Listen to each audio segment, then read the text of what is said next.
The wind came down off the Wind River Range that February morning of 1882, like something that had been waiting 100 years for its turn. It came hard and it came early before the sun had fully cleared the eastern ridges, and the men who saw it come knew in their bones that this was not a storm they would ride out the way they had ridden out the others. This was something older. This was the kind of weather their grandfathers had spoken of around dying fires in Pennsylvania and Ohio, the kind of weather that made men write letters to relatives back east because they did not believe they would live to write another. And yet, strange as it was to say, there was already a line of people moving up the side of Thornton Ridge before the worst of it hit. A slow, staggering line bent against the wind, wrapped in horse blankets and quilted coats, dragging sleds loaded with children and old people and whatever small stores of food they had been able to grab. They moved toward one place and one place only. A single narrow cabin at the top of the ridge, 3 rooms stacked one above the other like a stairway toward heaven, a single thin column of white smoke rising from its chimney into the iron-gray sky. They were walking toward Elijah Thornton. But that is where this story ends. It begins 6 years earlier in the fall of 1876 at the edge of a grave. The ground had frozen solid 2 days before, and Elijah had spent the better part of a full night breaking it with a pickaxe by lantern lawn because his father had asked to be buried under the tall black pine behind the cabin, and his father had never asked for much of anything in his life, and Elijah was not about to deny him the last thing. He worked alone. There was no one else to help him. The undertaker from Ironwood Hollow had come up the ridge trail with a priest and a rough pine box, and they had stood by while Elijah dug, and they had said the words over the grave when it was done, and then they had ridden back down the mountain and left the boy alone with his dead. He was 23 years old. He had his father's long hands and his father's slow, watchful way of looking at things. His hair was the color of wet bark, and his eyes were a pale, flat gray that folks in town sometimes mistook for coldness, but was really just the way a man looks when he has learned early that the world does not often wait on him to speak. He was not a big man. He did not need to be. He was built the way good tools are built, with nothing wasted and nothing missing. He stood by his father's grave until the stars came out. The wind was coming off the high country by then, and his hands had gone past cold into that strange numbness that feels almost warm, and he did not move. He was thinking about a lot of things, and he was thinking about nothing at all. He was thinking about his father's hands, the way those hands had shaped wood for 40 years in a valley that never once had said thank you. He was thinking about the courtroom in Cheyenne 10 years before, where those hands had trembled for the first time in Elijah's memory when the judge had read the verdict aloud. He was thinking about the parcel of land, the good bottom land along the creek, the 40 acres his father had cleared and fenced and planted, with his own sweat taken from him by the stroke of a judge's pen and given to a man who had never once cut a tree or set a post. He was thinking about Colonel Silas Rutherford, and he was thinking about what his father had said one evening the summer before he died, sitting on the porch of this very cabin with a cup of chicory coffee growing cold in his hand, looking out at nothing and speaking to no one in particular. The warmth goes up, Elijah, always up. Any fool can build a fire. It takes a better man to give the warmth a place to go. Elijah had been 17 when his father said those words. He had not understood them at the time. He had been busy being 17, which is a full-time occupation.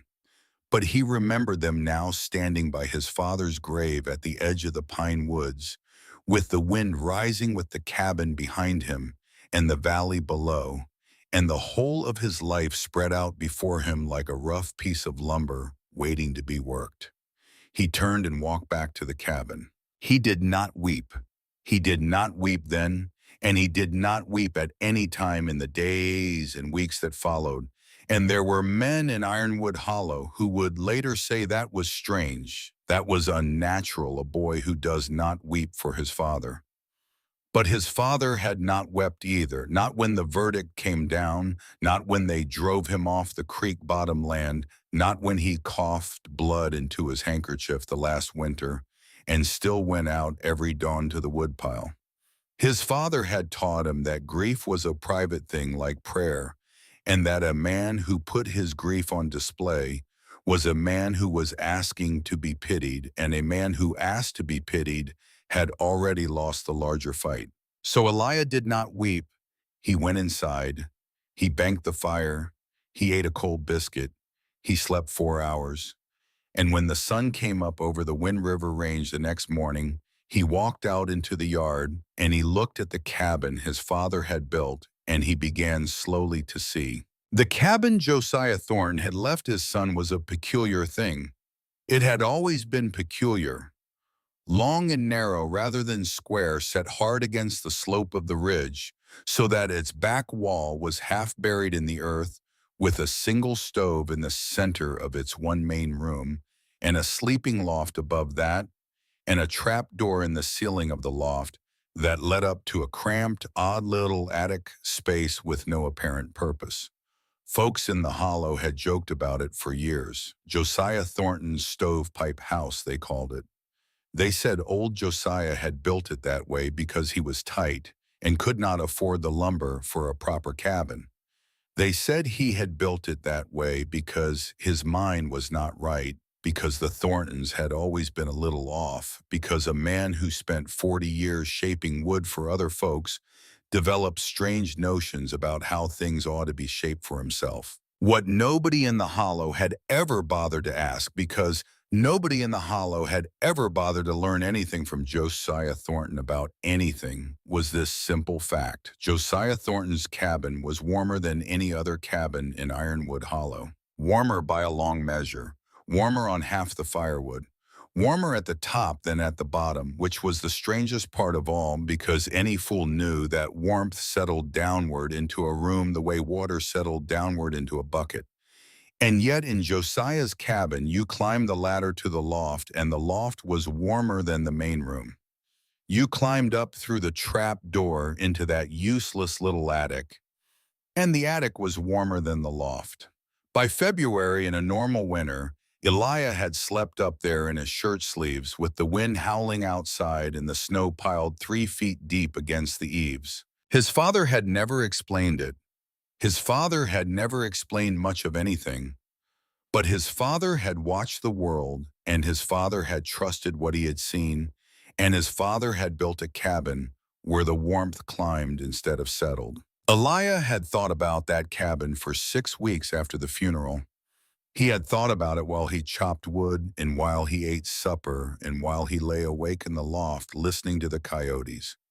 And by the time the first hard snow fell in early December, he had made a decision that would change the course of his life and the lives of 22 people who did not yet know his name. He would not leave the cabin the way his father had built it. He would finish it.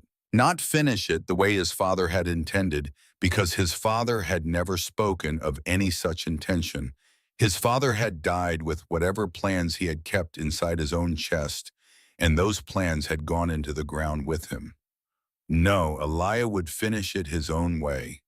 He would take what his father had discovered, that the warmth wants to climb, that the shape of a room can either help it climb or fight it, and he would carry that discovery further than his father had dared.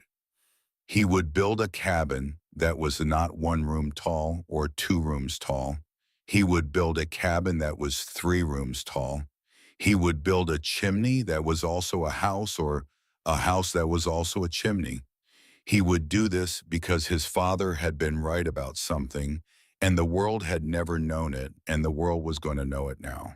He would do it, he told himself, for his father. He would not do it for Silas Rutherford. He would not do it for the valley.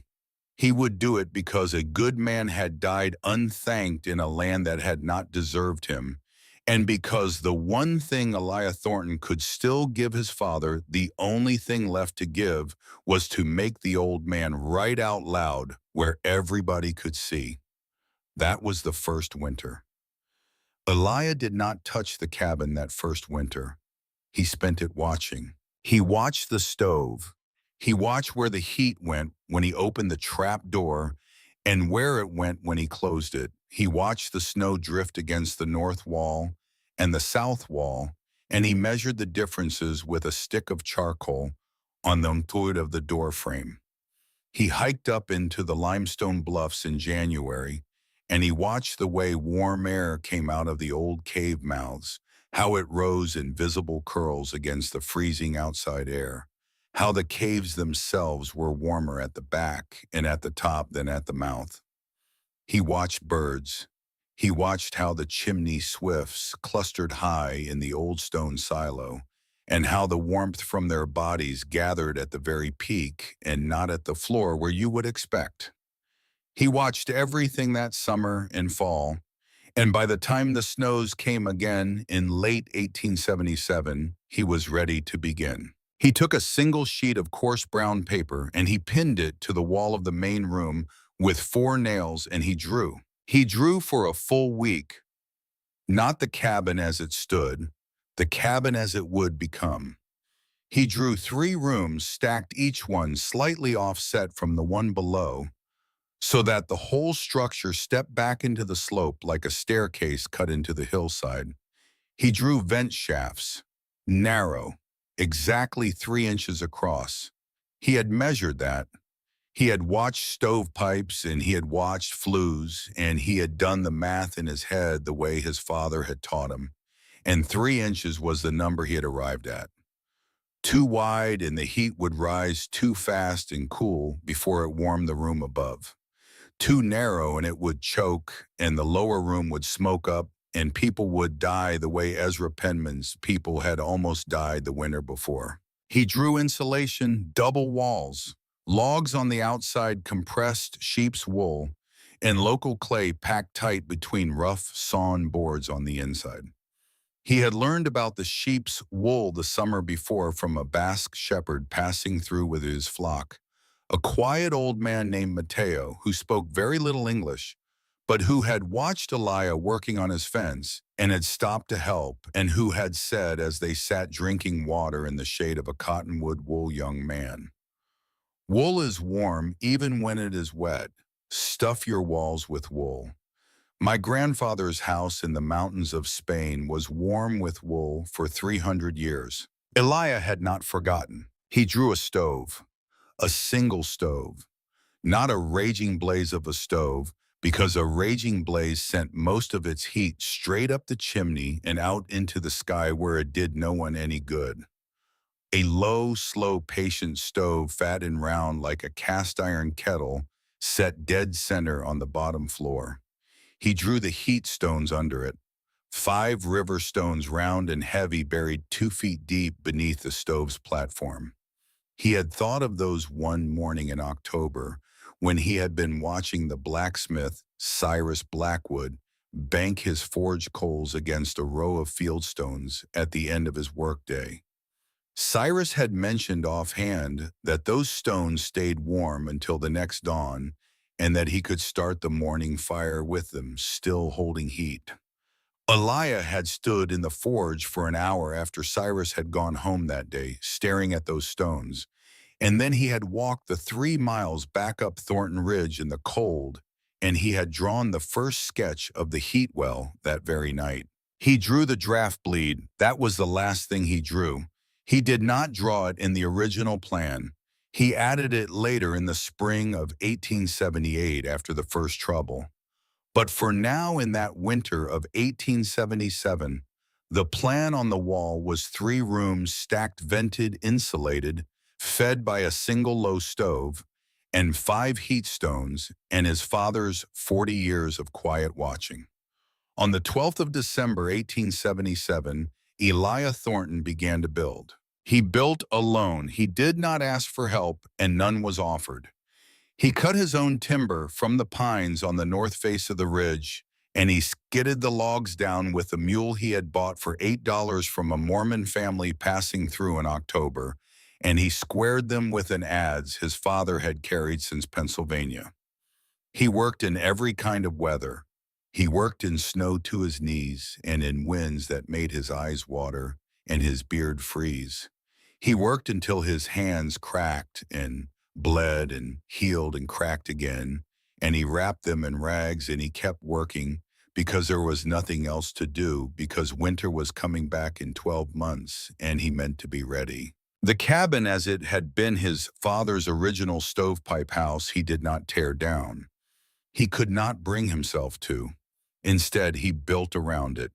He raised the second story first, offset a few feet to the north with its floor 6 inches above the ceiling of the main room, and with a vent shaft cut through the gap between them, lined with a hollow oak log he had bored smooth with a red-hot iron. He built the third story above the second the same way. He built each level smaller than the one below, so that the finished structure tapered toward the top like a stone cairn on a windy peak. The roof he pitched sharper than any roof in the hollow, so the snow would slide off and not pile up and crush the frame. By the first week of September 1877, the shell of it was up. The whole valley had seen it by then because it rose above the tree line of the ridge, and you could see the bare timber silhouette from the main road 2 miles below. Folks started driving their wagons out of their way just to pass the base of Thornton Ridge and crane their necks at the thing Josiah's boy was building up there. That was when the laughter began. It began slow, the way most laughter in frontier towns begins, with a joke or two in the back of the mercantile, with a joke or two at the counter of the Rusty Anvil Saloon. Have you seen what that Thornton kid is building up there? Going to cut his head on the ceiling if he ain't careful. Going to tip over in the first good gust. Going to freeze to death in a house shaped like a chimney. It was not mean laughter, not at first. It was the kind of laughter frontier men used to fill silences, the kind that meant no real harm. But then the laughter reached Colonel Silas Rutherford, and the laughter turned. Silas Rutherford was 58 years old in the fall of 1877. He stood 6 feet tall, and he carried himself like a man who had stood in front of cannon fire and had not flinched, which was true in a manner of speaking. He had been a captain in the Army of the Potomac at Antietam and a major at Spotsylvania, and he had come out of the war a lieutenant colonel with a bad knee, a brevet promotion he was still not entitled to, but used anyway, and a conviction that the United States of America owed him a very large piece of whatever country he chose to settle in. He had chosen Ironwood Hollow.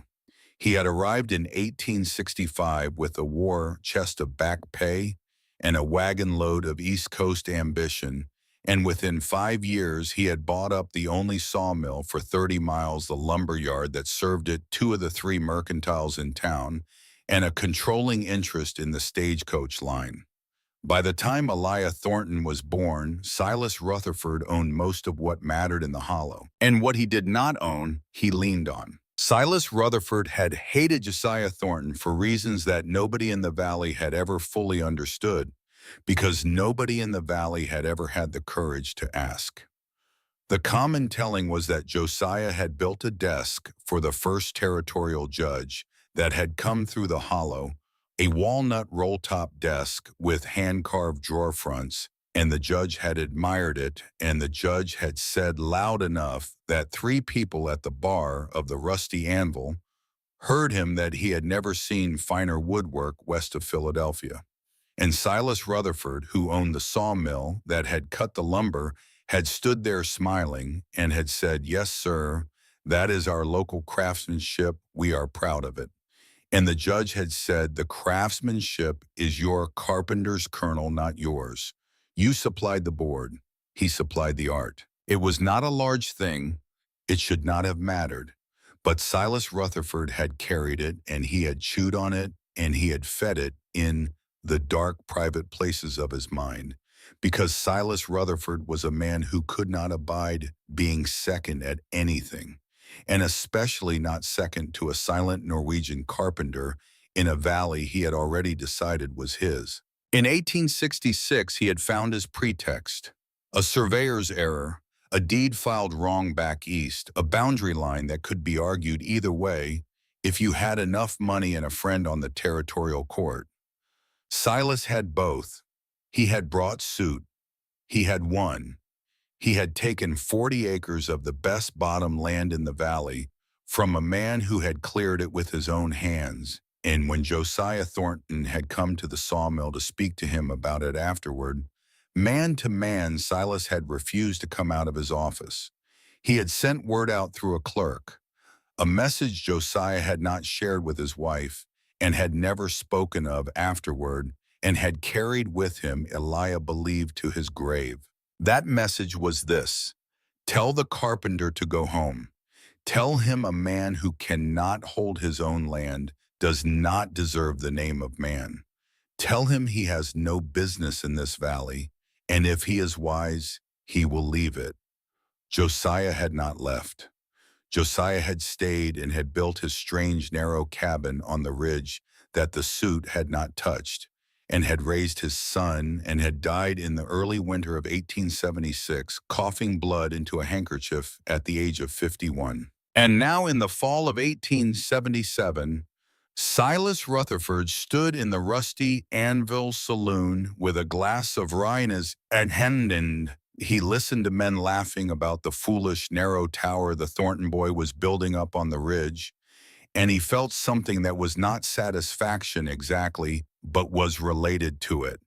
It was a sense that the shape of things was correcting itself. The son of the carpenter was making a fool of himself. The Thornton line was finally going to fail in public the way Silas had always believed it deserved to fail, and he, Silas Rutherford, would be there to see it. He set his glass down. He addressed the room. "Gentlemen," he said, "I have a proposition." The men at the bar quieted. They always did when Silas spoke. "I understand young Thornton up the ridge has been building. I have been up to see it myself. It is what you might charitably call a tower, and what you might less charitably call a chimney without a fireplace. It will not stand a hard winter. It cannot. The wind will take it. The snow will pile on that foolish roof, and the whole stack will come down like a bad hand of cards.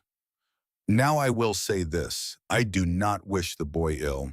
His father was a decent enough carpenter in his time. I only wish to see the thing tested before he kills himself in it." The men waited. Silas took his time. "I propose a wager," he said at last. "A wager between myself and young Thornton.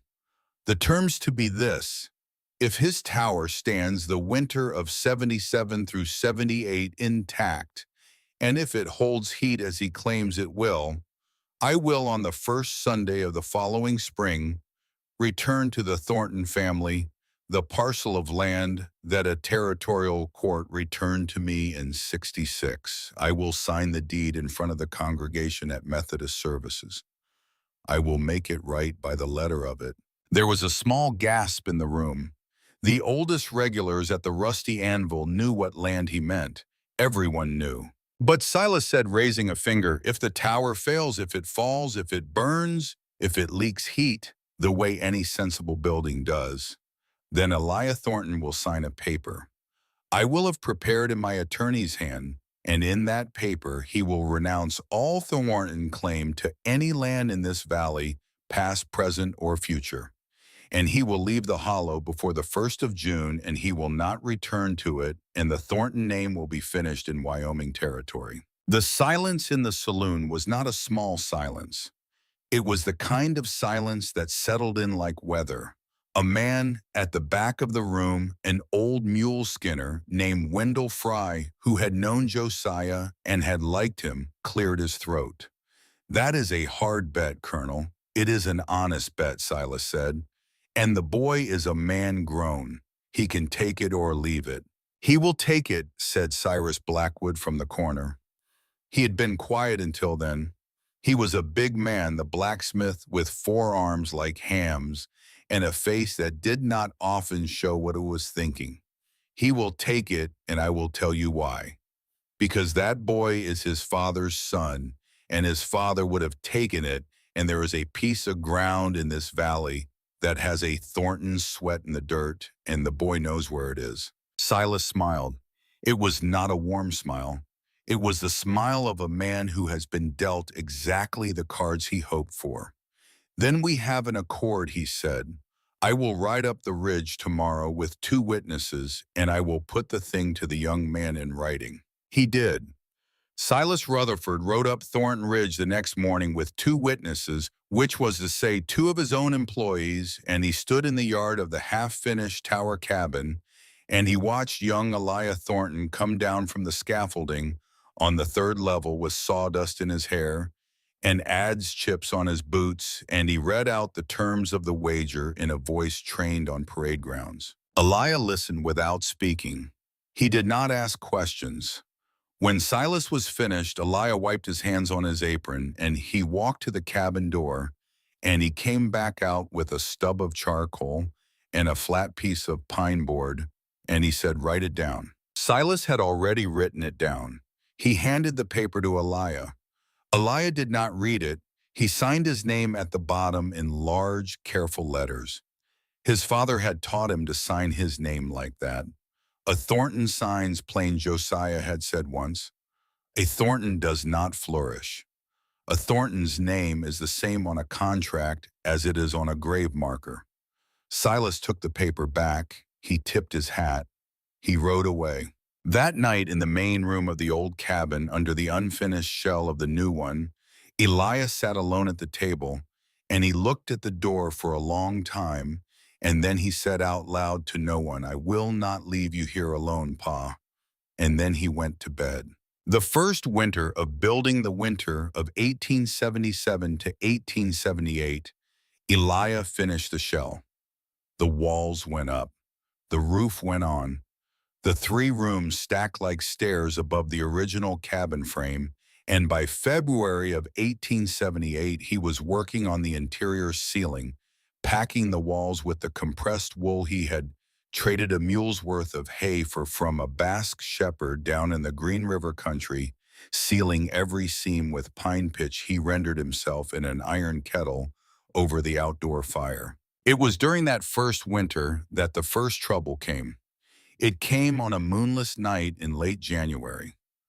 Eliah was up in the 3rd level laying floorboards by lantern light when he heard a sound he should not have heard, a sound that did not belong, a sound that was not the wind and was not the settling of the timber and was not the mule in the lean-to.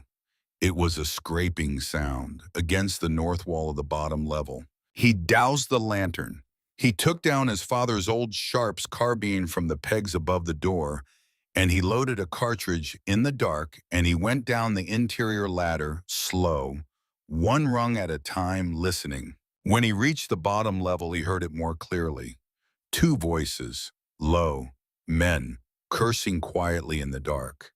The scraping was the sound of them pulling a small pile of wood shavings up against the base of the north wall. The kind of thing a careful man does when he wants a cabin to catch slow and clean and not draw attention until it is too late. Elias stood very still. He could have opened the door. He could have fired a shot into the ground to run them off. He could have shouted the names of the 2 men he was already certain they were, because there were not many voices in Ironwood Hollow, and he knew the one doing most of the cursing belonged to a drifter named Bo Mercer, who was on Silas Rutherford's payroll for odd jobs and had been for years. He did not do any of those things. He stood very still. He listened. He let them finish their work. He heard the soft whoosh of a match and the soft crackle of shavings catching, and he heard the 2 men step back to admire their handiwork, and he heard one of them say low but clear, "That'll teach the little Thornton bastard to take the colonel's money." Then he heard them leave. He waited a full 30 seconds after their footsteps had faded. Then he opened the door and walked calmly out into the snow, and he kicked the little pile of burning shavings apart, and he stamped it out with his boots, and he stood in the winter dark for a long while after and watched the steam rise off the scorched snow. The north wall was not damaged. The shavings had not been piled tight enough to catch the logs. He went back inside. He climbed back up to the third level. He did not finish the floorboards that night. He sat on an overturned crate under the lantern, and he took out his coarse brown paper and he drew. He drew a new thing, a thing he had not planned. A tunnel, narrow, no more than 2 feet high, beginning at the base of the north wall and running under the whole foundation of the cabin and coming out the far side of the ridge 20 yards away at a hidden vent he would cover with a stone. A tunnel that with the right valving could pull air out of the cabin and away instead of into it. A tunnel that could carry smoke away from sleeping people if the wind ever turned the wrong way. A tunnel that could also, he realized, serve as a draft bleed in reverse, drawing cold air out of the low levels in summer so that the upper levels stayed cool. He did not know that night that the tunnel he was drawing on that brown paper would 4.5 years later save the entire town of Ironwood Hollow from burning alive in a forest fire. He only knew that Bo Mercer had tried to burn his cabin down, and that Bo Mercer worked for Silas Rutherford, and that the wager had not been a wager at all. It had been a sentence. And Elijah Thornton, 23 years old alone on a ridge in Wyoming territory in the dead of winter, looked down at his drawing and he smiled. Just a small smile, a smile his father would have recognized. "All right, Colonel," he said quietly to the cold walls of his half-built tower. "All right." He worked straight through the rest of that winter. By the time the snows melted in April of 1878, the cabin was sealed, the heat stones were set, the tunnel was dug, and the first slow fire was burning in the iron stove at the bottom level, and the warmth was climbing. On the 12th of April, Rowan Halstead, a lumber hand who had been cutting along the west slope of the ridge, came down off the mountain at noon and walked into the Rusty Anvil saloon and ordered a beer without taking off his coat. The coat was steaming. Steam was coming off it in the warm spring sunshine like smoke off a banked fire. "Where you been?" Halstead asked the bartender. "Up Thornton's," said Rowan. "Just dropped some cedar shakes he'd asked me to hold. Warmed myself before I walked down." "Warmed yourself," said Cyrus Blackwood from the corner. Rowan took a long drink of his beer. "Boys," he said, "I do not know how he has done it, but I stood in that third room up there, the little one at the top, and I tell you plain, it felt like June. The stove was low. There was no second stove.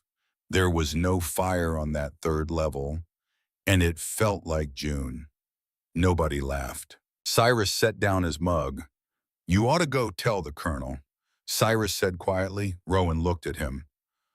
"I am not the colonel's man," he said. "I told the Thornton boy I would not speak of it to the colonel, and I will not." Cyrus nodded. He did not press it. But by evening the story had spread anyway, the way stories do in frontier towns.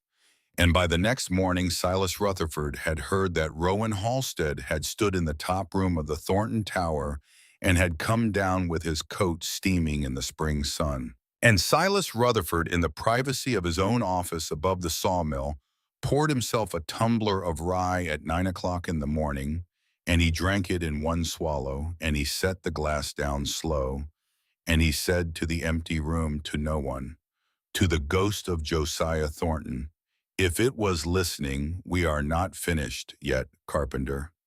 We are not finished yet." And high up on the ridge, Elijah Thornton stepped out of the bottom door of his tower cabin into the April sunshine, and he looked out over the valley where his father had not been allowed to die on his own land, and the wind moved the young grass in the meadow below, and somewhere far off a meadowlark called, and Elijah Thornton 24 years old now, with sawdust still in his hair, stood there a long time and did not move, because he could feel his father beside him, plain as day, and his father was saying quietly and without triumph, "That is a beginning, son. That is a beginning." The summer of 1878 passed quiet.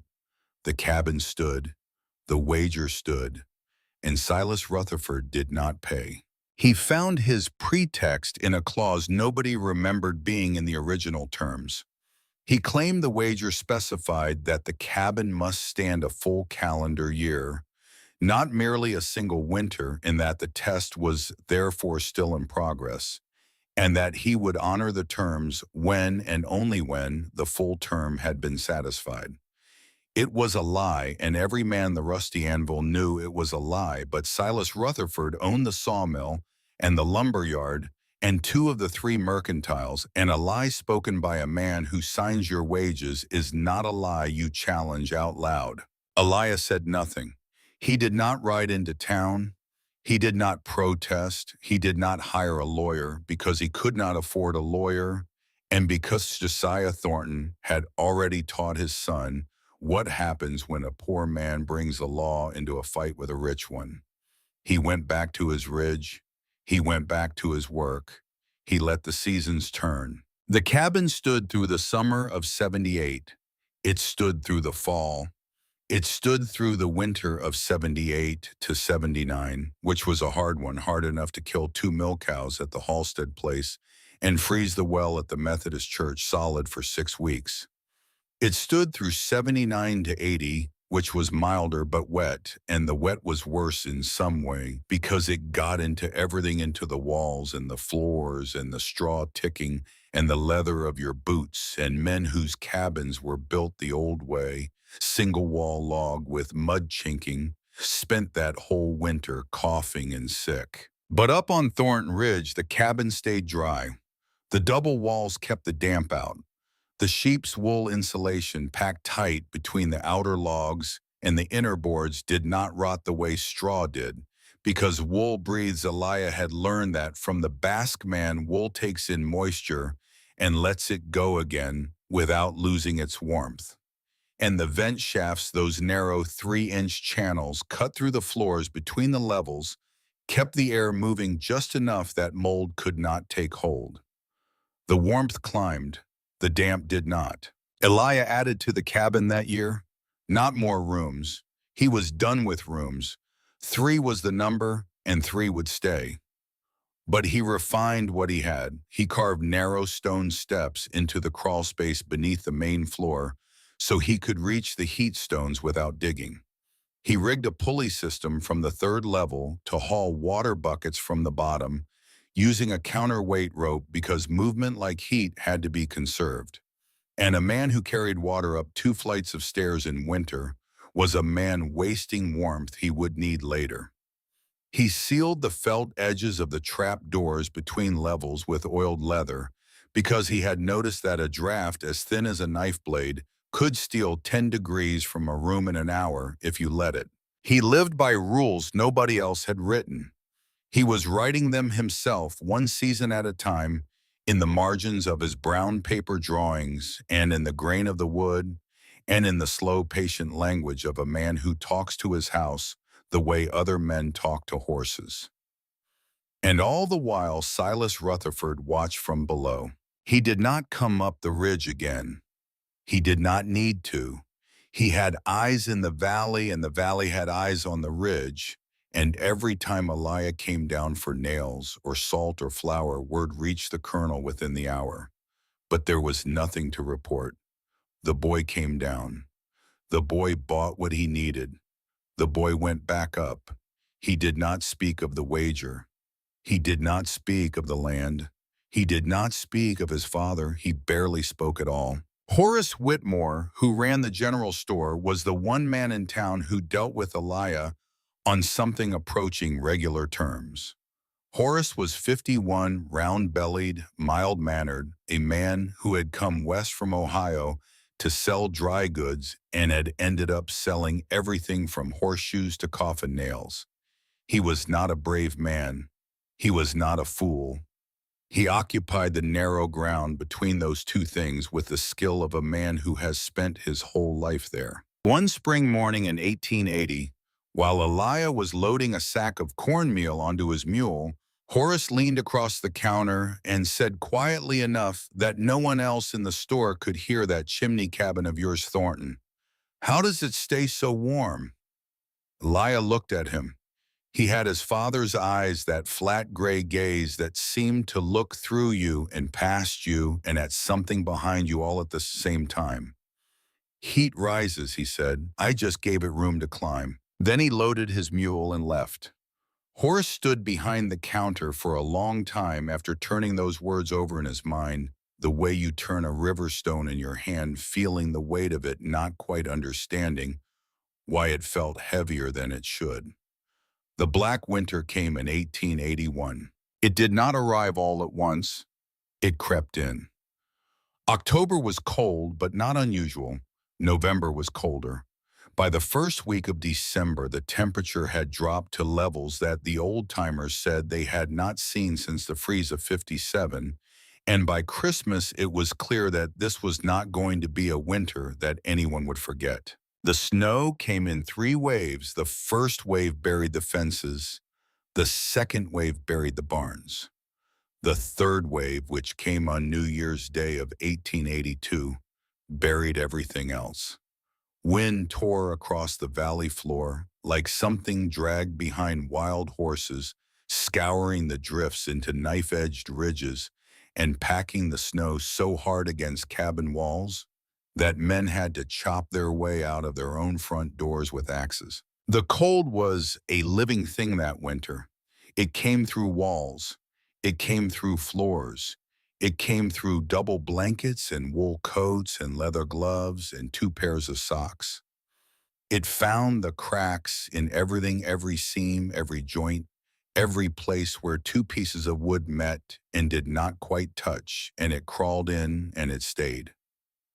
By the second week of January, Ironwood Hollow had lost 6 people. The first was old Ezra Penman, who froze in his sleep when his stovepipe cracked and his fire died, and nobody found him for 3 days. The second and third were the Lambert twins, 2 boys 7 years old, whose mother had wrapped them in everything she had and put them to bed in the loft and gone down to tend the fire. And when she came back up, the loft was cold and the boys were not breathing. The fourth was a widow named Cora Baines, who suffocated when her chimney choked with ice and the smoke backed into her cabin, and she could not get the door open because the snow had packed against it 3 feet deep. The fifth was a drifter nobody knew the name of, found curled under an overturned wagon on the south road with his boots still on and his hands tucked inside his coat. The sixth was a baby born too early, born cold, born into a cabin where the fire had been out for 2 days because the family had run through their entire winter's wood by the 10th of January. 6 people, 6 names that the Reverend at the Methodist Church read aloud on the first Sunday the congregation could gather, which was not until the 3rd week of January because the roads were not passable before then. And all through those weeks up on Thornton Ridge, a single column of white smoke rose steady into the sky. People saw it. They could not help but see it. From the valley floor on clear days, you could look up at the ridge, and there it was, that thin white line curling up from the top of the strange narrow tower, steady as a candle flame in a still room. It did not gutter, it did not falter. It rose and rose day after day, week after week, while chimneys down below cracked and choked and went dark. Nobody said anything about it out loud, not at first, but things began to appear at the foot of Thornton Ridge. Bundles of split firewood knotted with twine left at the base of the trail where Elia would find them when he came down. Cloth sacks with biscuits and dried meat and matches. A jar of blackberry preserves with no note. A pair of heavy wool socks, hand-knitted, tied to a fence post. Quiet offerings. Silent apologies from people who had laughed and now could not bring themselves to speak, but could not bring themselves to do nothing either. Elijah found them. He carried them up the ridge without comment. He did not know who had left them, and he did not try to find out because the offerings were not about him. They were about the people who left them, and those people needed the giving more than he needed the gifts. It was during those dark weeks of the Black Winter that two things happened that would change the shape of everything that followed.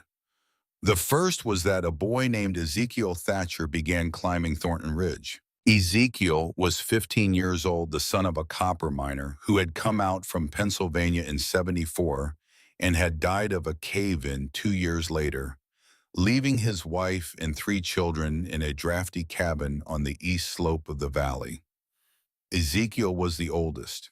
He was thin and sharp-faced and had the restless, hungry look of a boy who needed something to learn and had not yet found it. He had heard the stories about the chimney cabin. Every boy in the hollow had heard the stories, but Ezekiel was the only one who acted on them. He climbed the ridge trail in early February alone without telling his mother, in boots that were too big and a coat that was too small. He did not knock on Elijah's door. He stood in the yard and he looked at the cabin and he walked around it slowly and he put his hand against the outer wall of the bottom level and held it there. It was warm.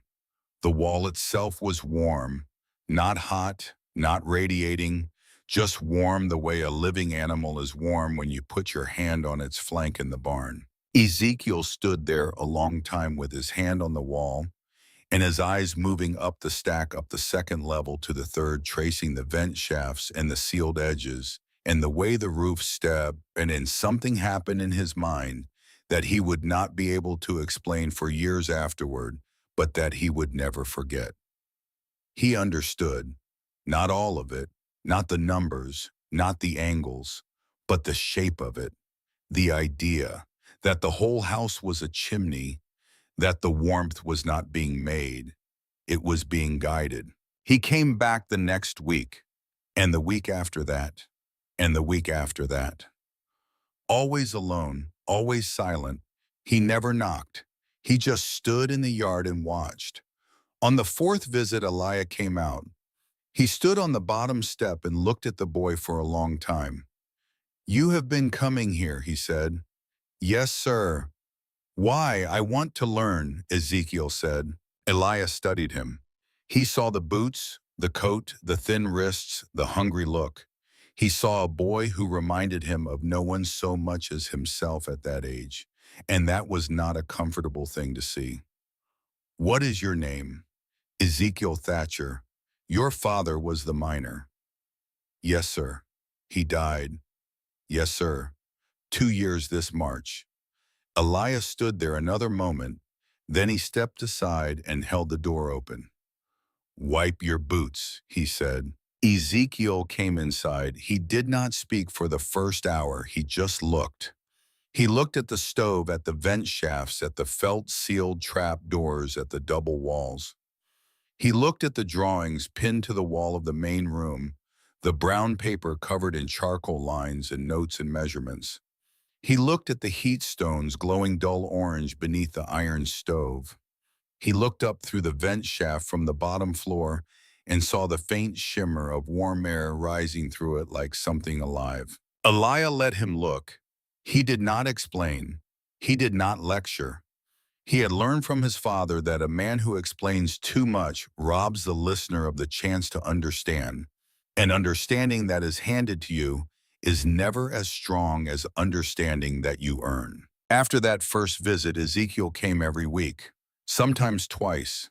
He helped Elijah carry wood. He helped seal a vent that had begun to leak around the edges.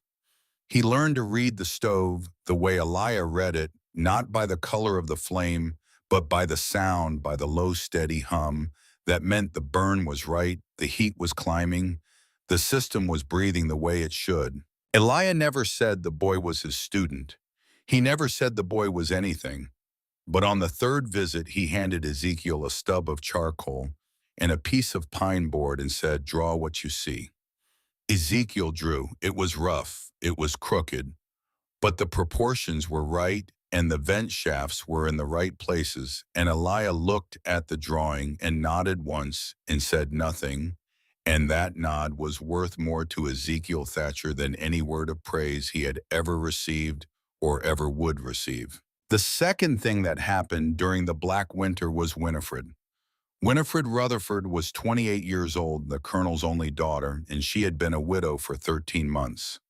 Her husband, a quiet, hard-working man named Thomas Kelly, had died in the February storm of 1880, and the way he had died was not something the colonel spoke of ever to any living soul, because the way Thomas Kelly had died was a thing that pointed straight at Silas Rutherford's front door. Thomas and Winifred had lived in a cabin that Silas had built for them as a wedding gift. It was a fine cabin by the colonel's standards. Wide, square, big windows for light, a proper parlor, a proper kitchen, the kind of cabin a man builds when he wants the world to know his daughter married well. But it was a cabin built for pride, not for winter. The walls were single-thickness log because double walls cost double lumber, and the colonel did not believe in waste. The windows were large and poorly sealed because the colonel liked light and did not like being told that light and warmth were enemies in a Wyoming winter. The chimney was adequate. The stove was adequate.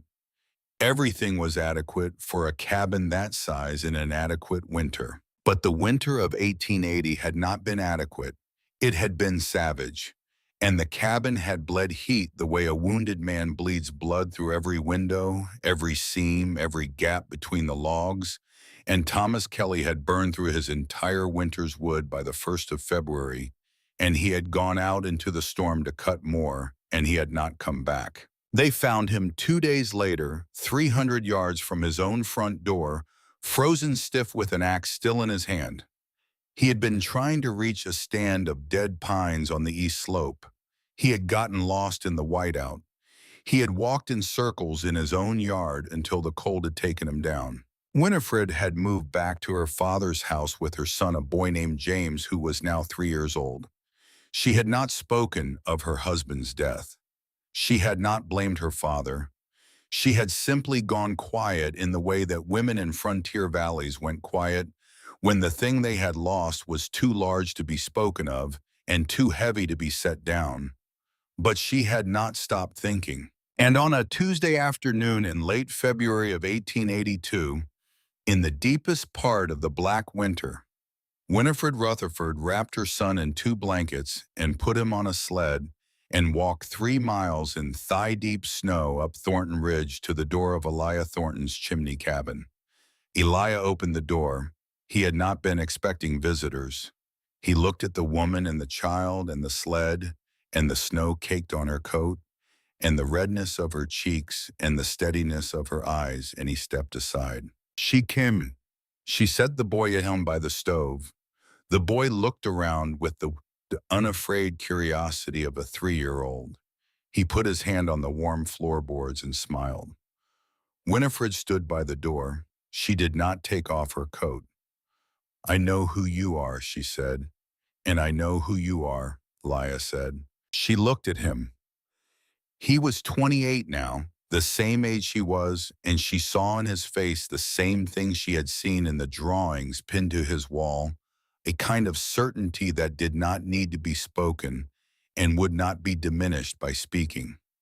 She saw it and she recognized it because she had once seen it in her husband in the last year of Thomas's life, when Thomas had begun to say quiet things to her at night about the cabin being wrong, about the walls being too thin, about the windows letting in too much cold. Thomas had seen it. Thomas had known. And Thomas had not been listened to because Thomas had married the colonel's daughter, and the colonel did not take advice from sons-in-law. "I came to tell you something," Winifred said. Elijah waited. "My husband," she said. "Thomas. He died in the storm of '80. You may have heard. I heard." "What you did not hear," she said, "and what no one in this valley has heard, because my father does not permit it to be spoken, is that Thomas asked my father to rebuild the cabin walls before that winter. He asked in September. He asked in October. He showed my father the gaps in the chinking. He showed him the ice that formed on the inside of the window glass every morning. He asked for double walls. He asked for smaller windows. He asked for the things that would have kept us warm. She paused, and my father said no. My father said the cabin was fine. My father said Thomas was soft. My father said a man who complains about cold is a man who does not know how to build a fire. And Thomas did not argue because Thomas was married to the colonel's daughter, and a man married to the colonel's daughter does not argue with the colonel. Her voice was very steady. Her eyes were very dry. Thomas went out for wood on the 1st of February because we had burned through everything. We had burned through it because the cabin bled heat through every wall.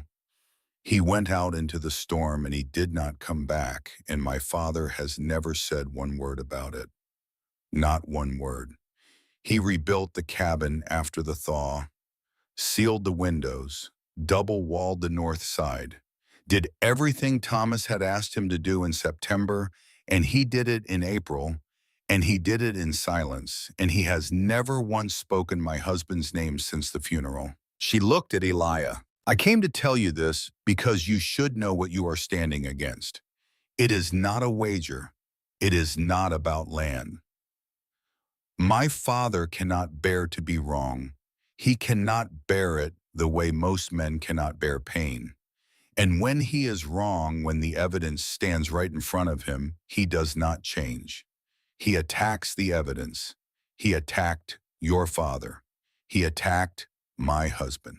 And he will attack you, Mr. Thornton, because your cabin is the loudest evidence this valley has ever seen.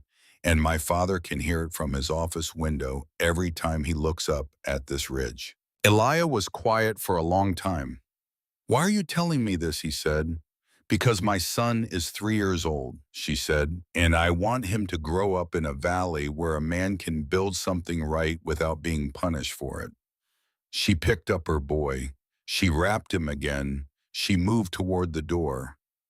One more thing, she said. She turned back. My father will not stop. Not until your cabin falls, or until he does.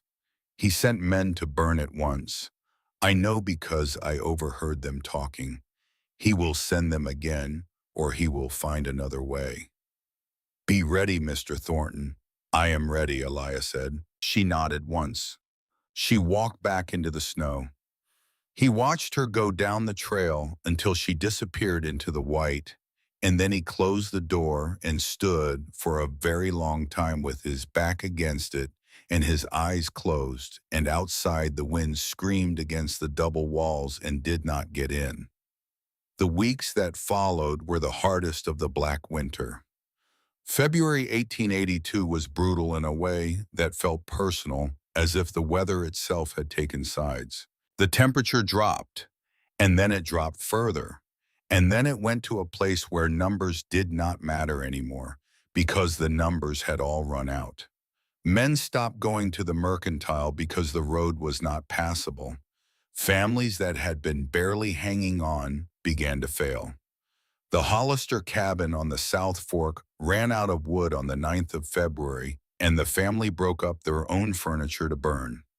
The church stove cracked, and the congregation met in the back room of the Rusty Anvil for 3 Sundays running, huddled around the saloon's potbelly stove, and even Silas Rutherford sat among them, and did not complain because the cold does not recognize rank. And up on the ridge, Elijah Thornton's chimney cabin smoked steady. Cyrus Blackwood rode up the ridge one afternoon in mid-February, ostensibly to deliver a repaired hinge that Elijah had left at the forge in November. In truth, Cyrus wanted to see the cabin for himself. He had heard the stories. Every man in the hollow had heard the stories, but Cyrus was the kind of man who did not believe in stories until he had put his own hands on the thing being storied about. He stood in the bottom room for 10 minutes.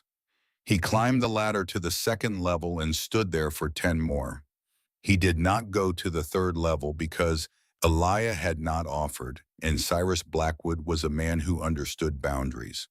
When he came back down, he stood by the stove, and he looked at Elijah and he said quietly, "How warm is it up there?" "The top." Elijah thought about it. "I sleep in my shirt sleeves," he said. Cyrus nodded slowly. He looked at the stove. It was burning low, not hot, just a steady, patient hum. The coals banked and glowing, the iron warm to the touch, but not scorching. A fire you could tend all day on half the wood a normal cabin would need. "Your daddy would be proud," Cyrus said. Elijah said nothing. He handed Cyrus a cup of coffee. Cyrus drank it, nodded once, put the hinge on the table, and rode back down the ridge. That night, Cyrus Blackwood went home, and he looked at his own cabin, his own single-story, single-walled, wide-windowed cabin, where his wife and 3 children slept under 4 blankets each and still woke with frost on their eyebrows. And he began to think, but it was too late for thinking. The season was too far gone, and the wood was too wet, and the walls were already what they were. There was nothing to be done until spring, and spring was a long way off. The storm that broke the valley arrived on the 4th of March, 1882. It came without preamble. The morning of the 4th was still the air flat and gray and heavy, with the kind of silence that settles before something very large happens. Elijah came out of the bottom door at dawn and stood in the yard and looked at the sky and felt the weight of it on his shoulders and knew. He went back inside. He checked the stove. He checked the vent shafts. He checked the felt seals on every trap door. He checked the heat stones beneath the main floor, kneeling in the crawl space and pressing his palm against each one, feeling the slow, deep warmth that radiated from them like the memory of summer. He checked the draft bleed tunnel, the one he had dug after the night Bo Mercer had tried to burn him out, the one that ran under the foundation and out the far side of the ridge. He checked the firewood. He had enough for 3 weeks. He checked the food. He had dried venison and cornmeal and coffee and a barrel of salt pork and 2 sacks of dried beans and a tin of lard. Enough for 1 man for 2 months, maybe 3 if he was careful. He did not know that morning that he would need it for 22. The snow began at noon. By 2 o'clock it was falling so thick and fast that the trees at the edge of the yard had disappeared. By 4 o'clock the wind arrived, and when it arrived in earnest, a howling, tearing, screaming wind that came down off the high peaks like an avalanche of air. It hit the ridge broadside, and it hit the cabin, and the cabin did not move. The narrow profile that every man in the valley had laughed at, that tall, skinny silhouette that looked like a chimney or a coffin or a joke cut through the wind, the way the prow of a ship cuts through waves. The wind went around it. The wind went over it. The wind did not get through. Inside, Elijah fed the stove. Low and steady, let the heat climb. Let it drift upward through the shafts, warming each level in turn, the way his father had understood warmth should move, not forced, not pushed, but invited.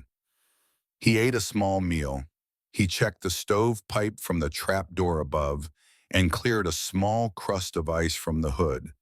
He went to bed in the 3rd level room and slept in his shirt sleeves with the storm screaming outside and the walls humming with the strain of it and the warmth rising through the floor beneath his cot like breath through a body. He slept 4 hours, then he woke and went down and fed the stove again. He had been doing this for 3 days when the first knock came.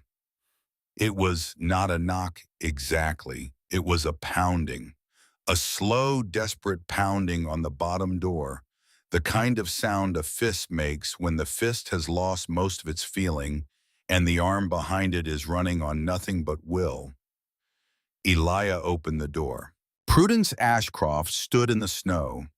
She was 71 years old and she weighed perhaps 100 pounds, and she had walked a mile and a half uphill through chest-deep snow in a blizzard. Her face was the color of old wax. Her lips were blue. Her eyes were open, but they were not seeing clearly, and her hands hung at her sides like things that no longer belonged to her. She did not speak. She could not. She simply fell forward across the threshold, and Elijah caught her, and he dragged her inside, and he closed the door against the wind. He stripped her frozen coat. He wrapped her in wool.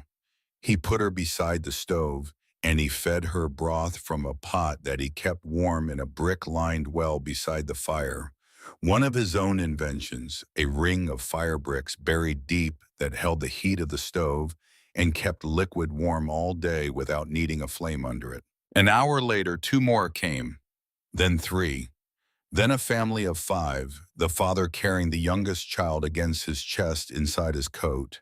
The mother stumbling behind the older children, roped together at the waist so they would not lose each other in the white. They came because of the smoke. In all of Ironwood Hollow, in all the miles of valley and ridge and timber, there was only one chimney still producing smoke that could be seen from a distance.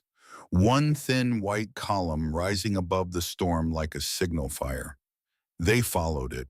They followed it the way sailors follow lighthouses, the way lost men follow voices in the dark, because there was nothing else to follow, and because the alternative was to stay where they were and die. By the end of the first day of the storm, 12 people were inside Elijah Thornton's chimney cabin. By the end of the second day, there were 18. By the evening of the third day, there were 22. Men and women and children, soaked and frozen and coughing and afraid, packed into the bottom room of a cabin that had been built for one man and was now holding 22, and the stove was burning, and the warmth was climbing, and the walls were holding, and every person in that room was alive. Elijah did not sleep for the first 2 days. He could not. There was too much to do. He fed the stove. He rationed the food. He organized the people, not with commands, not with speeches, but with the quiet, steady competence of a man who knows what needs to be done and does it. He gave everyone a task. The men carried wood from the outer stack he had built along the east wall of the bottom level. The women melted snow for drinking water. The older children sorted kindling into the boxes. Elijah had built shavings in one twigs, in another finger-thick splits, in a third the system he had devised years before, and that now in the press of 22 lives, depending on a single fire, functioned like a machine. He fed the children first, then the mothers, then the old, then the men. He did not eat. On the afternoon of the third day, Elijah Thornton collapsed. He was standing by the stove reaching for the damper handle when his vision went white and his knees buckled, and he went down hard onto the plank floor and did not get up. His body had been awake for 60 hours. His hands were shaking. His eyes were sunken. He had been running on coffee and dried venison and will, and the will had finally run out. Cyrus Blackwood caught him before his head hit the floor. He laid the boy down on a bedroll near the stove and covered him with a quilt. And he looked around the room at the 21 other souls crammed into that narrow space, and he said, "Somebody has got to tend this stove." Nobody moved. Not because they were unwilling, because they were afraid. The stove was not a regular stove. It was the heart of a system none of them understood, and they had all seen Elijah tend it with the precision of a watchmaker, and none of them trusted themselves to touch it. "I will do it." The voice came from the corner near the door. Ezekiel Thatcher stood up. He was 15 years old, and he was small for his age, and his coat was too big, and his boots were held together with twine. He had arrived alone on the second day of the storm, having walked the ridge trail from the east side of the valley in conditions that should have killed a boy twice his size. He had not said much since arriving. He had simply found a corner and sat in it and watched Elia the way he always watched Elia, the way a student watches a teacher when the student knows that everything being done matters and nothing should be missed. I know how Ezekiel said. Cyrus looked at him. The blacksmith's face was doubtful. Boy, he said, I know how Ezekiel said again. He keeps the burn low, not hot. He lets the heat drift. He lets it climb. The damper stays at half. The ash stays in the pan because it holds heat. The kindling goes in order: shavings first, then twigs, then splits. The oak goes in last only when the burn is clean. I have watched him do it 100 times. I can do it. Cyrus looked at the other men. Nobody spoke. Nobody had a better answer. Go ahead then, son Cyrus said.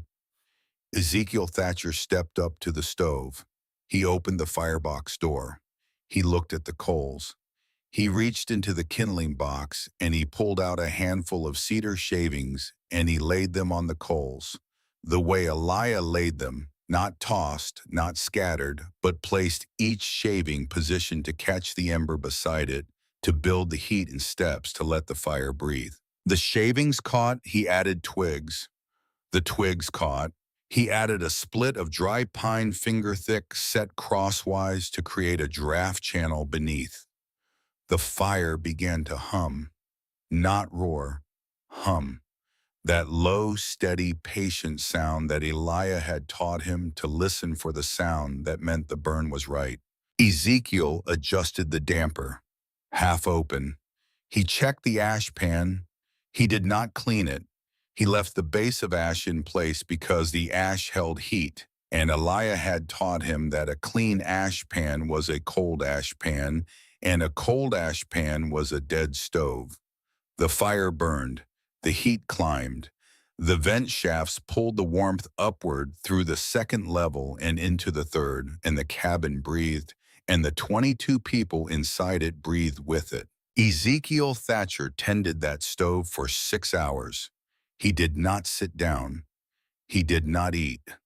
He checked the vents every half hour the way he had seen Elia check them, running his hand along the edges of the shaft openings to feel for leaks, tapping the felt seals to make sure they were tight. He fed the fire in small increments, never too much, never too fast. Let the heat climb. Those were the words Elia had said to him, the first real lesson, and Ezekiel held them now the way a man holds a rope in a flood. When Elia woke 6 hours later, his eyes opened to the sound of the stove humming and the warmth of the cabin steady and the 21 people around him still alive. He sat up slow and he looked around and he saw Ezekiel standing by the stove with charcoal on his fingers and sweat on his forehead, the boy's face pale with exhaustion, but his hands steady. Elia looked at him a long time. You did it, he said. Ezekiel's lip trembled. Just once, then he straightened. You taught me how, he said. Elia nodded. He did not smile. But something moved behind his eyes, something that had not been there before, something that looked like the first time in his life that he understood why his father had kept building in a valley that never said thank you. He stood up. He took the stove back.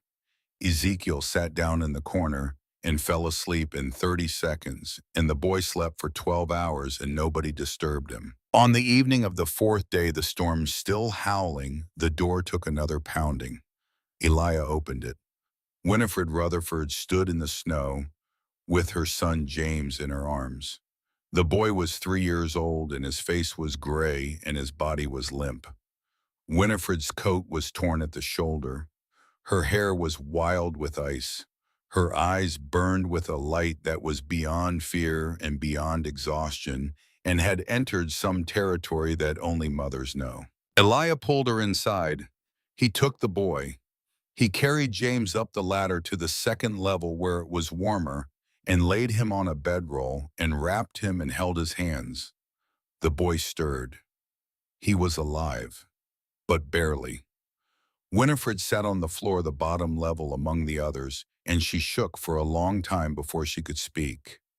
When she spoke, she said, "My father is still at the house." Elijah looked at her. "He would not come," she said. "I begged him. I told him James would die. I told him the stove was out. I told him the chimney had iced over and the wood was soaked and there was nothing left to burn. And he said he would rather freeze in his own house than crawl to a Thornton for help.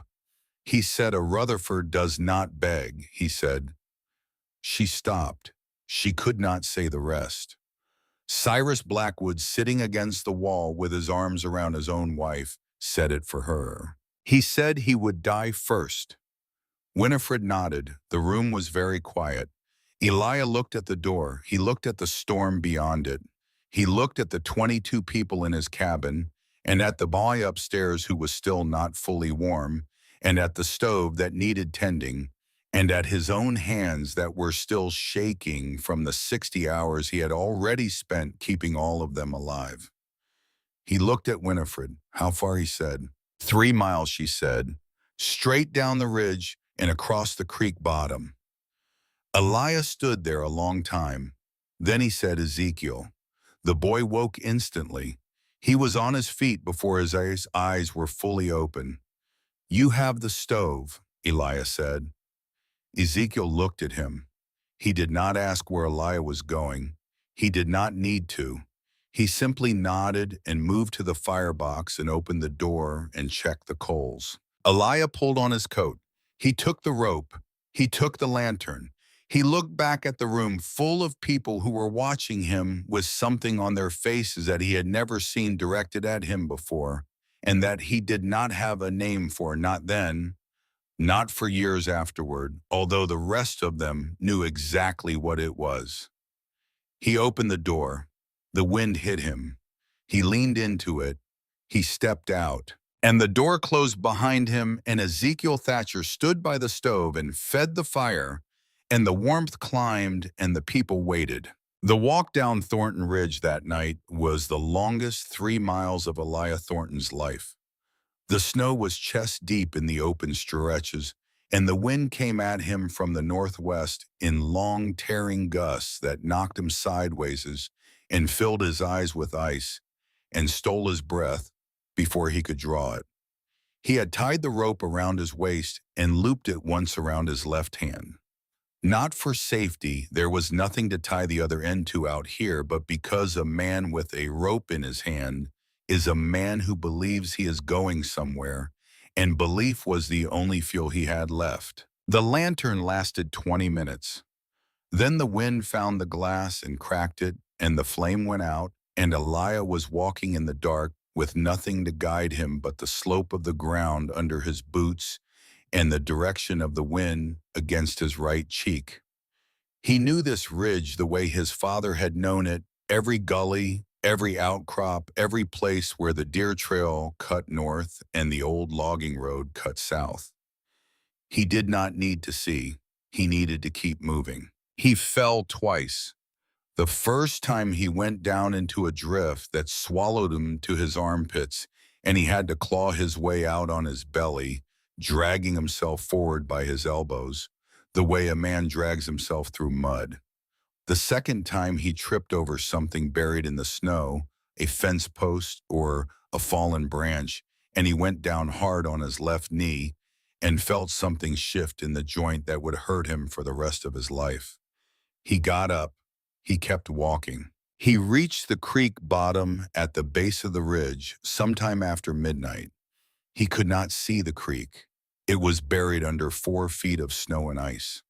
But he could feel the flatness of the ground change, and he knew by the way the wind behaved that he had crossed from the sheltered east face of the ridge onto the open valley floor, and now the wind had nothing to break against, and it came at him full force, a solid wall of moving air and ice that pushed him backward 3 steps for every step he took forward. He put his head down. He leaned into it.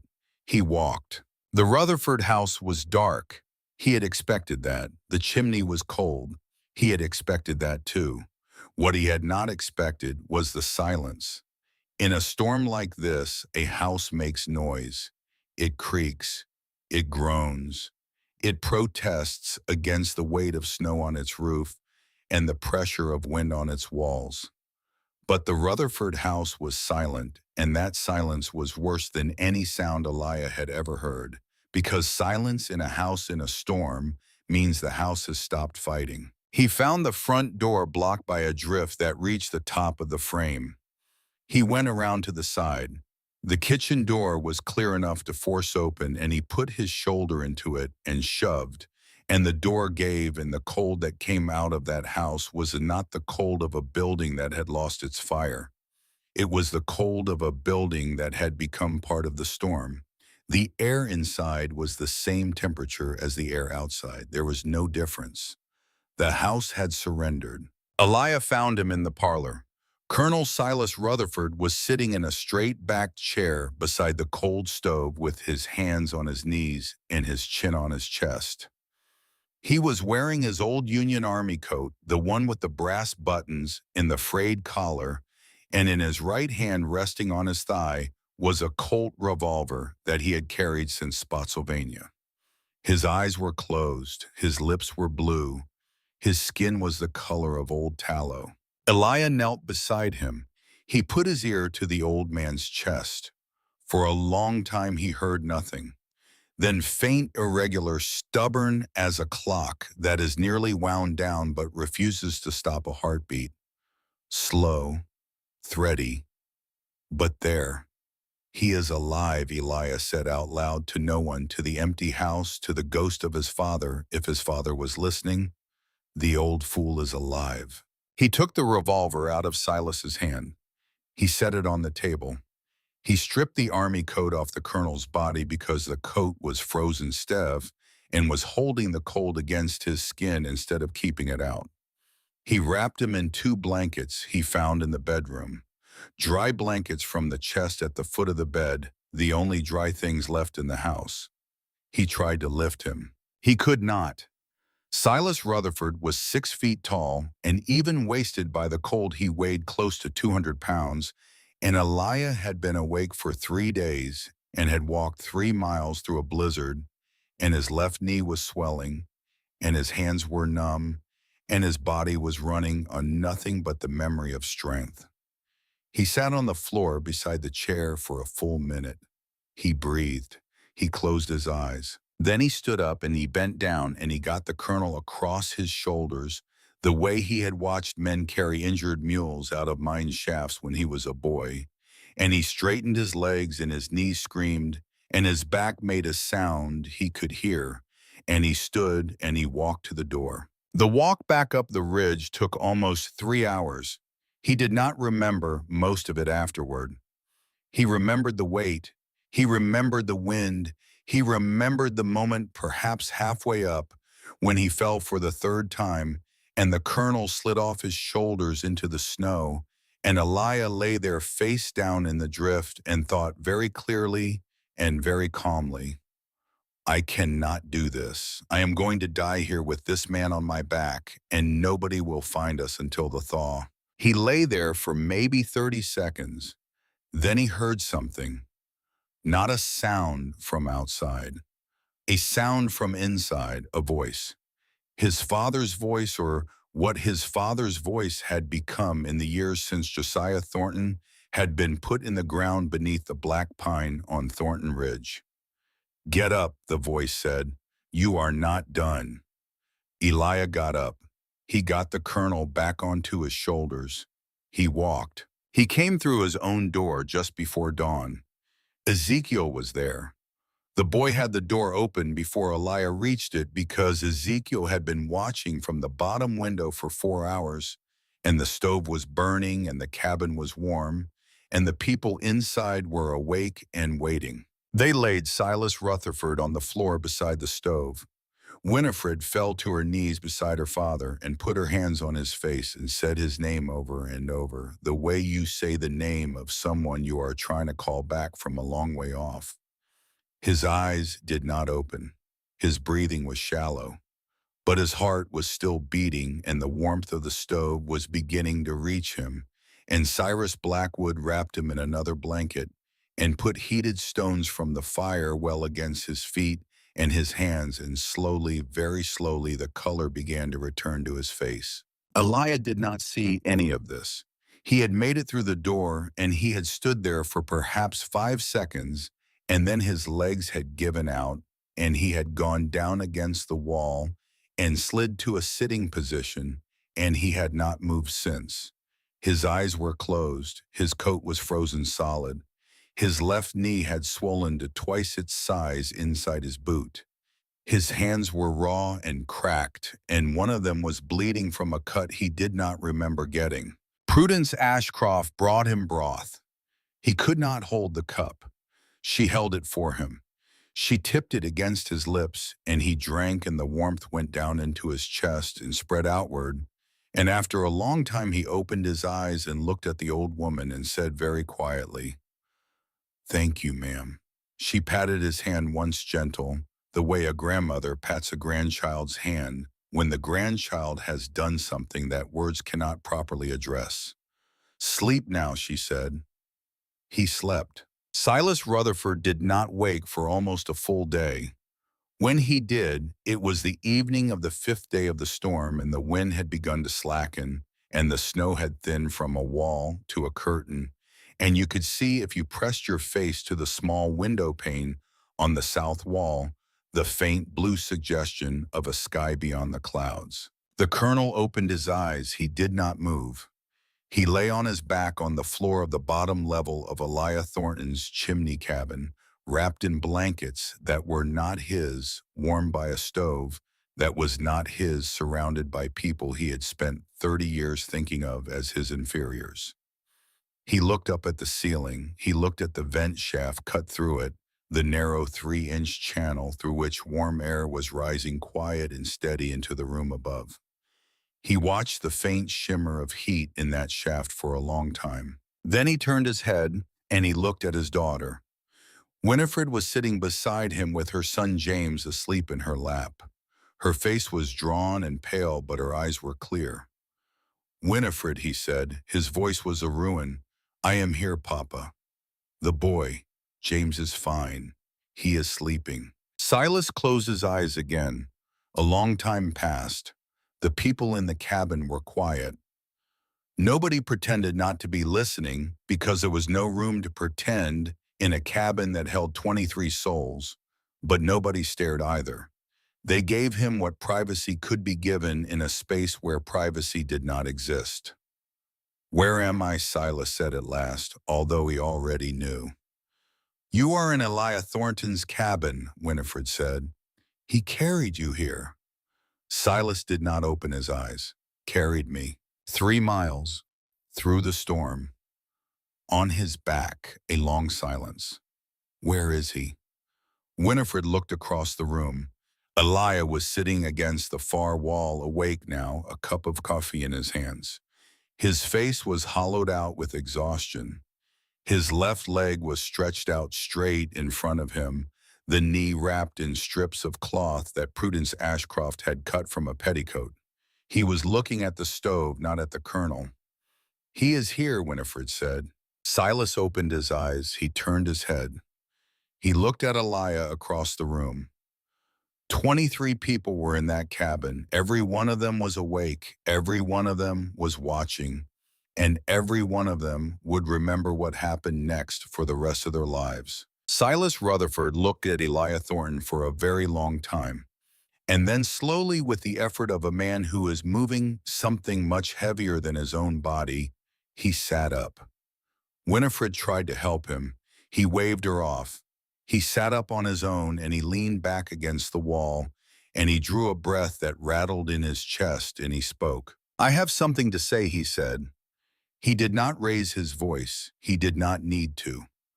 The cabin was small, and the silence was large, and every ear in the room was tuned to him like strings on a fiddle. "I have something to say, and I will say it once, and I will not say it again, because I do not have the strength to say it twice." He looked at Elijah. "Your father," he said, "Josiah Thornton, was the finest carpenter I ever knew. I knew it the day I met him. I knew it every day after. And I hated him for it because I had come west to be the first man of this valley, and a man cannot be first if another man is better at the one thing that matters out here, which is building something that lasts. He stopped. He breathed. The room did not move. I took his land, Silas said. In '66, I found a crooked surveyor and a friendly judge, and I took 40 acres of bottom land from a man who had cleared it with his own hands. And I did it because I could, and because I wanted him broken, and because I believed that if I broke him, the valley would stop looking at his work and start looking at mine. His voice was very quiet now, very steady. It did not work. The valley kept looking at his work. The valley kept saying Josiah Thornton's name. And when he died, the valley said his name louder, and I could not stand it. And when his son began building this, he looked up at the ceiling, at the vent shaft, at the walls. When his son began building this, I tried to destroy it. I sent men to burn it. I made a wager designed to take everything the boy had left. I used every bit of power I had in this valley to crush a 23-year-old boy whose only crime was being his father's son and being right about something I was wrong about. He stopped again. He looked at Winifred. And before that, he said, his voice cracking. For the first time before that, there was Thomas. You're Thomas, my son-in-law, who asked me in September of '79 to rebuild the walls of the cabin I had built for my own daughter, who asked me in October, who asked me in November, who told me the cabin was too wide, too thin, too cold, who told me what needed to be done. And I said no. I said the cabin was fine. I said a man who complains about cold is a man who does not know how to build a fire. And Thomas went out into that storm in February to fetch wood because the cabin I built had burned through everything, and Thomas did not come back, and I have carried that, Winifred. I have carried that for 2 years, and I have not spoken of it, and I am speaking of it now because this boy, he looked at Eliah. This boy carried me 3 miles on his back through a blizzard after everything I did to him and to his father. And if that does not earn the truth, then nothing does and nothing ever will. The cabin was very quiet. Silas reached inside his coat. He pulled out a folded piece of paper. It was creased and damp, but legible. He held it out toward Winifred. Give this to the Thornton boy, he said. Winifred took it. She opened it. She read it. Her eyes widened. She carried it across the room and she handed it to Eliah. Eliah read it.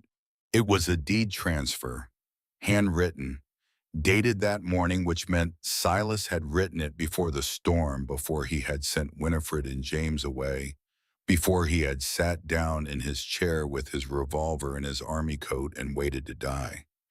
He had written it knowing he was going to die, and he had written it anyway. It gave the 40 acres of bottom land back to the Thornton family. It was signed in Silas Rutherford's hand, witnessed by no one, legally imperfect, but written in ink that was still dark and clear. Eliah looked at it for a long time. He looked up at Silas. He did not say thank you. He did not say anything about the land. He said only one thing: my father would have forgiven you. Silas closed his eyes. A single tear ran down the side of his face and disappeared into the blanket beneath his head. I know, he said. That is the worst part. The storm ended on the 7th day. The sun came out on the 8th. And on the 9th day, the people began to leave, one family at a time, walking back down the ridge into a valley that had been scoured and buried and broken by the worst winter anyone in Wyoming territory could remember. 3 cabins had collapsed. 2 had burned. The church steeple had snapped. Livestock lay frozen where they had stood. The mercantile's roof had caved in under the weight of snow. Ironwood Hollow looked like a place that had been visited by something old and angry and thorough. But 23 people were alive who should not have been. 23 people who had been warmed by a single stove in a single narrow cabin built by a single young man who had given the heat a place to climb. The weeks that followed were hard, but they were different. Men who had laughed at the chimney cabin did not laugh anymore. Men who had looked up at Thornton Ridge with pity or amusement now looked up with something else, something they did not have a comfortable word for, something that sat between admiration and shame. They came to Elia, not in a crowd, one at a time, quiet. They asked questions. They asked to see the vent shafts. They asked to touch the walls. They asked about the heat stones and the draft bleed and the sheep's wool insulation. And Elia showed them. He did not charge. He did not boast. He did not explain more than was needed. He handed them drawings on brown paper charcoal sketches with notes in the margins, and he said the same thing to each of them. Let the heat climb. By May, 3 cabins in the valley had been rebuilt using the Thornton method. By June, 2 more were started from scratch. Cyrus Blackwood rebuilt his forge with a double wall system and a vent shaft that carried residual heat into the room above where his children slept. And he told anyone who would listen that his forge stayed warm 4 hours after the last coal died, and his children had not coughed once since the new walls went up. And then on a bright, cold morning at the end of March, the thing happened that silenced even the last doubters in Ironwood Hollow. Horace Whitmore's boy, a child of 7, was playing near the mill pond with 2 other children when the ice gave way beneath him and he went through. The other children screamed. Men came running. By the time they pulled the boy out, he was not breathing. His lips were white. His body was limp and cold as a stone pulled from a creek bed in January. They carried him to the church. The doctor shook his head. The reverend began to pray. Horace Whitmore knelt beside his son and held the boy's hand, and his face was a mask of something that was beyond grief because it had not yet accepted what it was looking at. Someone said, "Get Thornton." A boy ran up the ridge trail. Elia came down at a run, bad knee and all, and when he reached the church, he did not stop to ask questions. He stripped the boy to his skin. He wrapped him in dry wool. And then he did a thing that no one in the room understood and that many would argue about for years afterward. He picked the child up and he carried him out of the church and back up the ridge trail to his cabin. People shouted after him. They called him mad. They said he was killing the boy. But Elia did not stop, and he did not slow, and he did not answer because he was thinking. And what he was thinking was something he had learned from 3 years of watching warmth move through a building that he had designed with his own hands and his own mind and his own stubborn faith in the shape of heat. He carried the boy to the 2nd level of the chimney cabin. Not the bottom, which was warm, but not warm enough. Not the 3rd, which was too warm, which would shock a frozen body into a rest. The 2nd level, the middle, where the warmth was steady and moderate, and where the vent shafts could be adjusted to create exactly the kind of slow, patient rising heat that a frozen body needed, not a blast of fire, but a gradual invitation back to life. He opened the vent from the 1st level just a crack. He hung damp cloths from the ceiling rafters to catch the radiant heat and create a humid warmth that would not dry the boy's lungs. He sealed the vent to the 3rd level to keep the heat in the middle room. He laid the child on the cot, and he sat beside him, and he put his hand on the boy's chest, and he waited. An hour passed, the boy did not move. 2 hours passed. The boy's color had not changed. Horace Whitmore, who had followed Elia up the ridge and who was standing in the doorway of the 2nd level room with tears running down his face, whispered, "He is gone, Thornton. My boy is gone." Elia did not look up. He kept his hand on the boy's chest. He felt the slow warmth of the room pressing against the cold of the boy's skin, felt the battle happening in that small body between the cold that wanted to keep it and the warmth that wanted it back. He adjusted the vent, just a quarter-inch wider. The warmth from below increased not by much, just enough a breath of warmer air rising through the shaft and spreading across the floor of the room like a hand opening. The boy coughed. It was a small sound, a wet, ragged, broken sound, but it was a sound and it meant air was moving in lungs that had been still, and Horace Whitmore made a noise that was not a word and was not a cry and was something that lives in between and that only a father can make. The boy coughed again. His chest rose. His eyelids fluttered. He drew a breath on his own shallow stuttering, but his own and then another, and then he began to shiver. And Elias said without looking up, "He is coming back. Get me another blanket." They carried the boy down the ridge the next morning. He was weak. He was pale.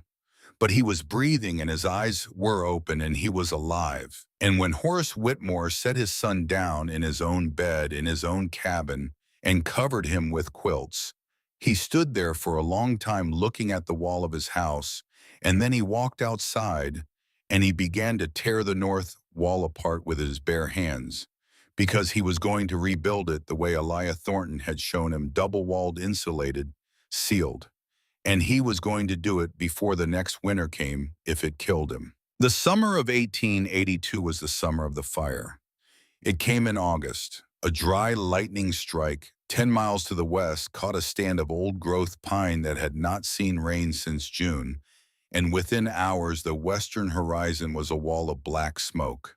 Within 2 days the fire had circled north and south, and the valley was caught between two advancing fronts, and the smoke was so thick that men could not see across their own yards at noon. The smoke was the killer, not the flames. The flames never reached Ironwood Hollow itself, but the smoke did, and it poured into every cabin in the valley like water pouring into a sinking ship.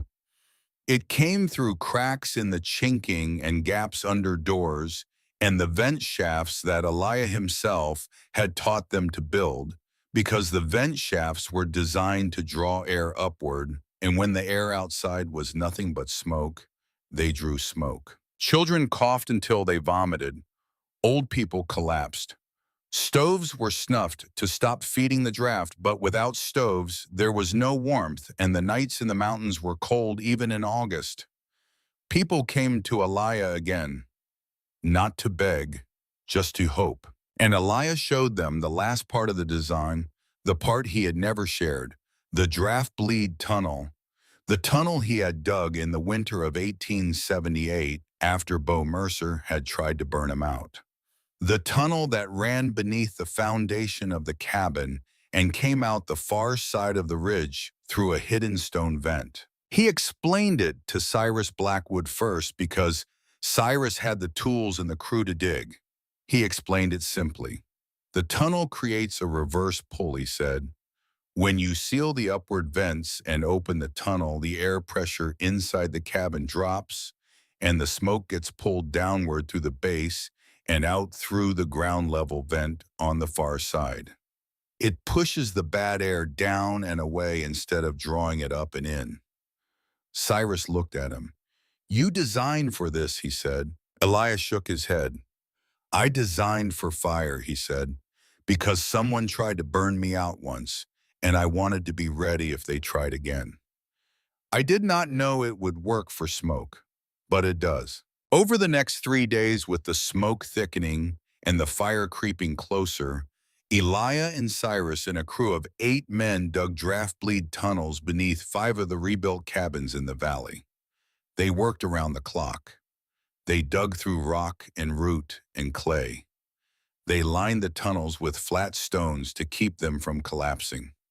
They cut vents through the far walls and covered them with removable stone caps. When the tunnels were finished, they sealed the upward vents in each cabin and opened the bleeds, and the smoke that had been choking the inhabitants rolled backward through the floors and down through the tunnels and out through the stone vents on the downhill side, away from the cabins, away from the sleeping mouths of children and old people. The fire passed.